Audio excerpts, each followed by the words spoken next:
그렇듯이 부처님이 교화하는 그런 방법도 다시 한번 우리가 연구를 좀 해봐야 되는데, 자꾸 지금 불교 중흥하면서 뭐 인도를 걷고 뭐 차도를 걷고 막 그러는가 봐. 그러니까 돈도 뭐 1,000만 원, 1,200만 원씩 걷어가지고 뭐 이쪽으로 걸었다 저쪽으로 걸었다 뭐 막 이렇게 횡설수설하면서 인도에서 걸으면서 뭐 이렇게 한국 불교를 중흥시키겠다고, 세계 불교를 무슨 중흥시키겠다고 막 이렇게 설레발을 까는데, 부처님이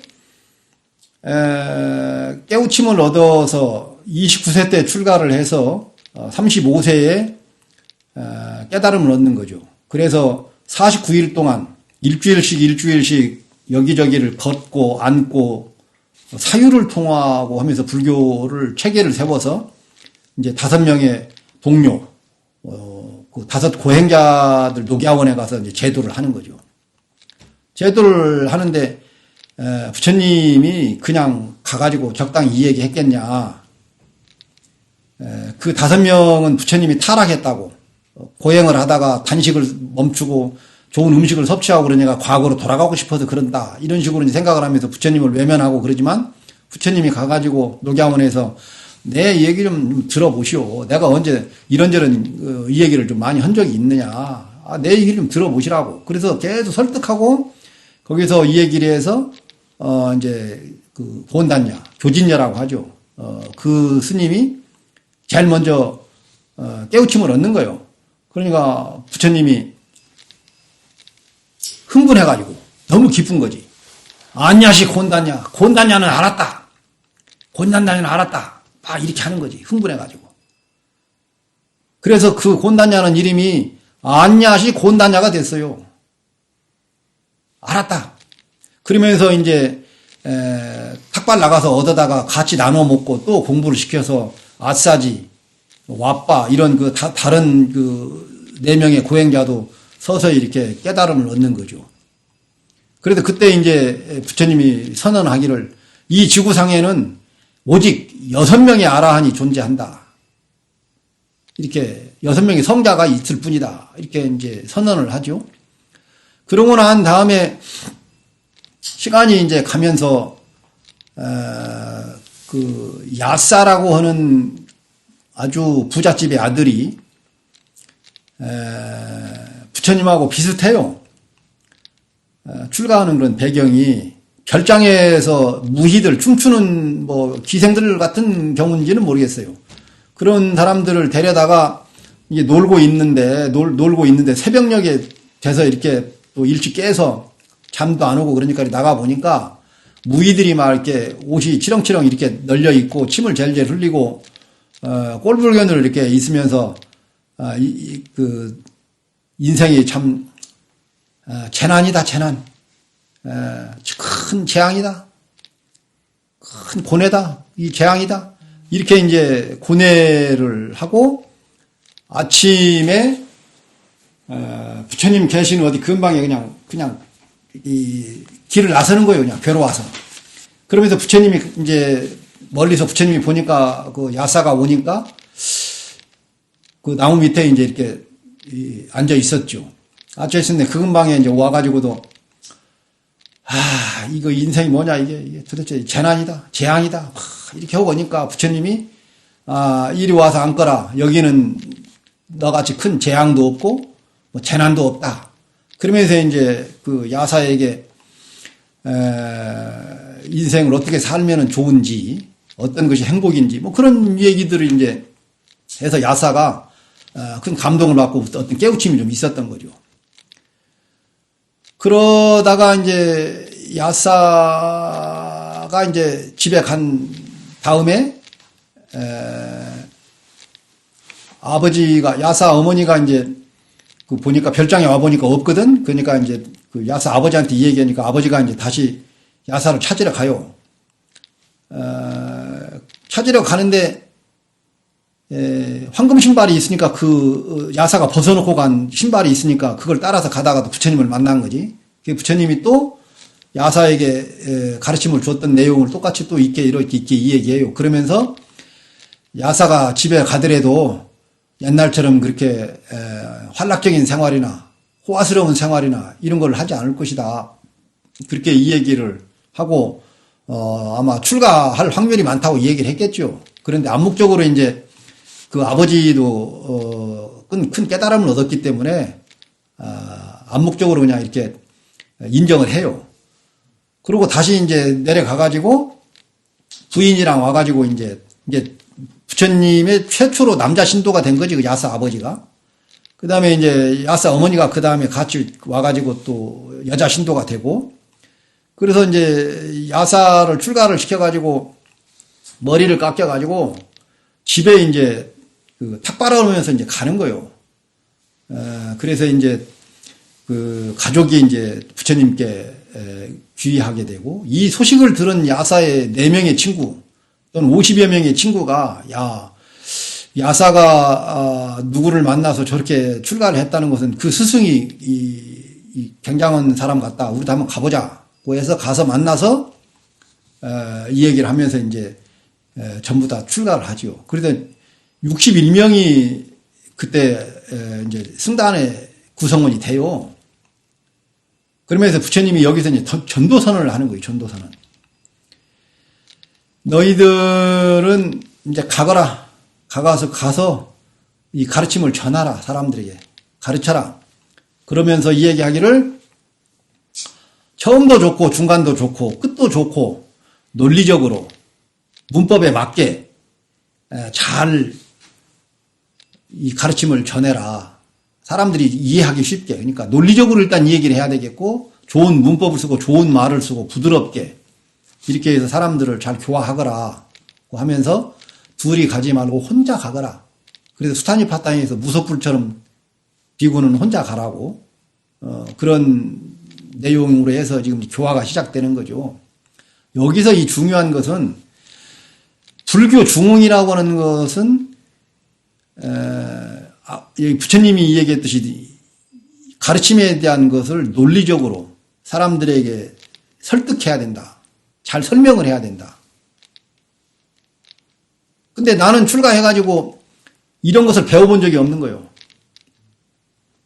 대한민국 지금 현재 불교계에서 동국대나 이런 데를 가지 않는 그 외에 아니면 또 중앙성가대라든가 이런 데를 간다고 하더라도 아마 이 불교를 어떻게 가르칠 것인가에 대한 그 교육 체계가 없는 거죠. 나는 그런 걸 배워본 적이 없으니까. 나는 내 스스로 어떻게든지 터득해서 좀 연구해서 좀 지금 하고 있는 게 지금 이 모양이라. 그러면 이제 다른 스님들 같은 경우에 처음부터 아무것도 배우지도 않고 한 상태에서 선방에만 가가지고 있는 스님들은 과연 그러면 이 법문하라고 하면 어떻게 할 것이냐. 막막하죠. 그래서 법문에 대한 트라우마 같은 것이 좀 있는 거지. 법문에 대한 트라우마. 그러다 보니까 평생 선방에 다녀도 어디 가서 법문을 하라고 해서 제대로 법문을 한 스님들이 그렇게 흔치 않아요. 어릴 때부터 교과 과목에 이걸 넣어서 가르쳐 줘야 되는데 우리는 부처님이 이렇게 당부하고 이렇게 불교 중흥을 위해서는 이렇게 가서 설법하라고 자세한 내용도 이렇게 전해줬지만 우리는 그걸 간과하고 아직도 하고 있지 않는 거죠. 그래서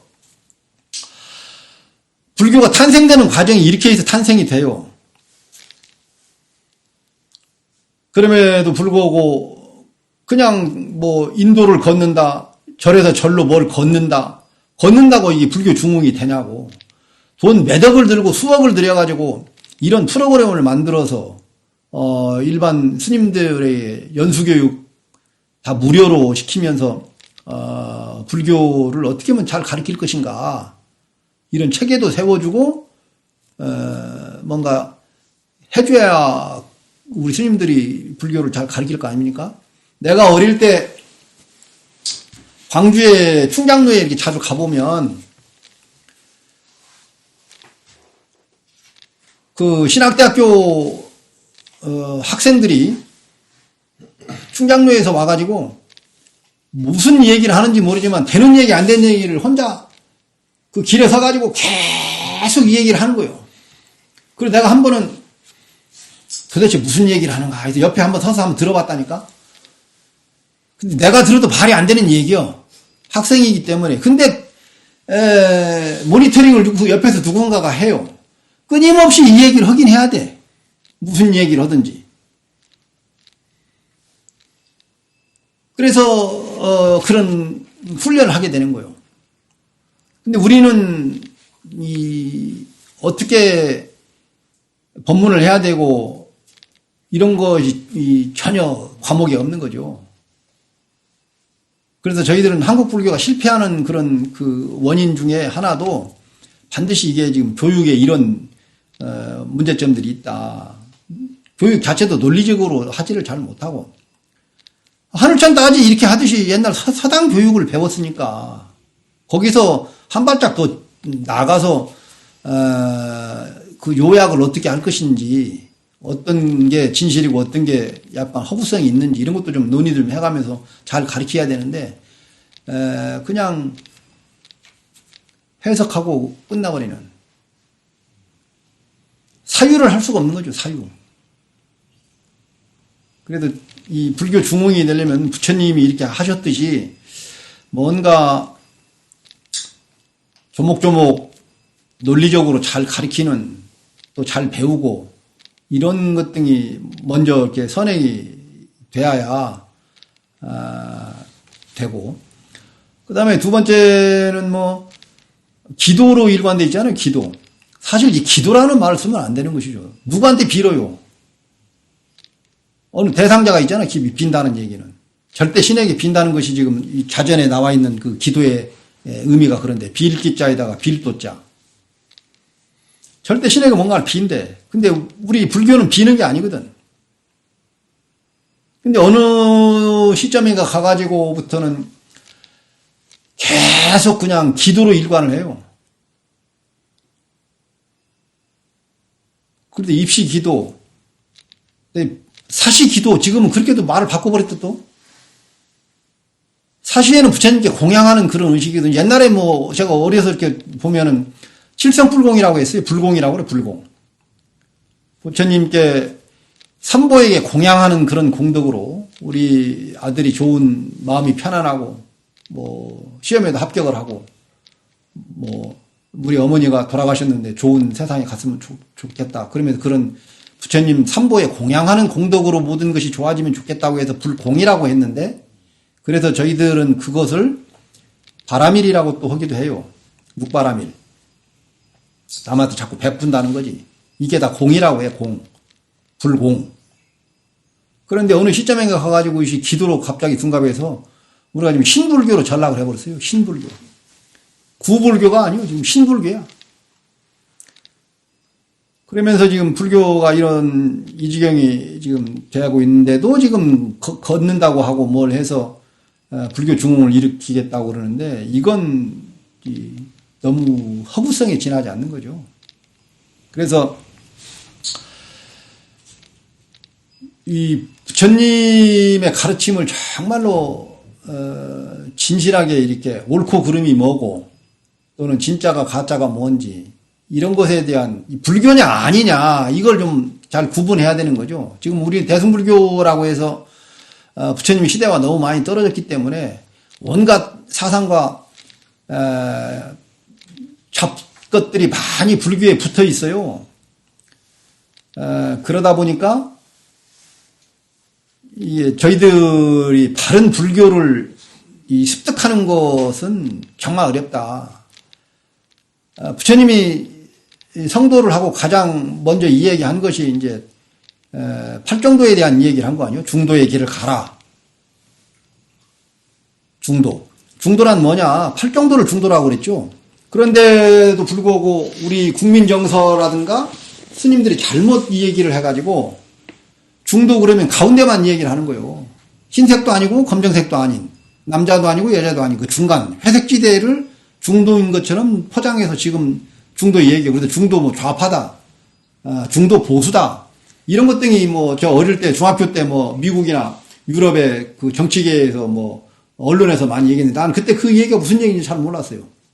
중도 좌파, 중도 보수 뭐 여러 가지 중도를 넣어가지고 이 얘기 하더라고. 나중에 내가 출가해서 보니까 중도 그러더라고. 그러면 흰색도 아니고 검은색도 아니냐. 그런 거거든. 그게 말이 안 맞는 거죠. 부처님이 얘기한 중도는 양쪽 가변이 아닌 가운데를 얘기했는데 잘못 해석을 해가지고 흰색도 아니고 검은색도 아니고 이렇게 이야기하는데 사실 그게 아니거든. 부처님이 그 다섯 비구에게 초전 법문 중에 가장 먼저 설법한 내용이 양극단을 쫓아서는 안 된다. 양극단이라는 게 뭐냐?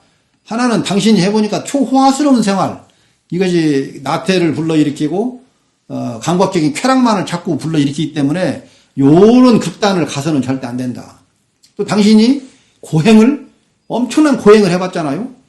그 고행이 몸을 학대하는 것에 지나지 않지 이것이 해탈에 이르게 하지 않는다. 그래서 양쪽을 여인 중도, 그게 뭐냐? 팔정도를 이야기한 거거든. 그런데도 지금 많은 불교인들이나 정치권이나 일반 국민들은 중도 그러면 부처님이 이야기한 이 중도를 가운데 회색 분자처럼 포장을 해가지고 나는 중도파야?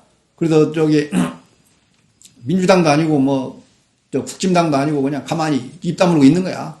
이렇게들 오해를 하는 것이죠. 불교에서 이야기하는 중도라는 것은 이 호화스러운 생활이나 몸을 학대하는 고행이나 단식 여러 가지 이런 것 등이 인생에 도움이 별로 안 된다. 그래서 팔정도라는 것을 부처님이 얘기해서 이 팔정도의 제일 먼저는 뭐냐? 바른 견해를 가져야 된다. 불교에 대한 바른 견해. 그런데 지금 한국 불교에서 바른 견해를 내 아는 스님은 그렇게 얘기하더라고.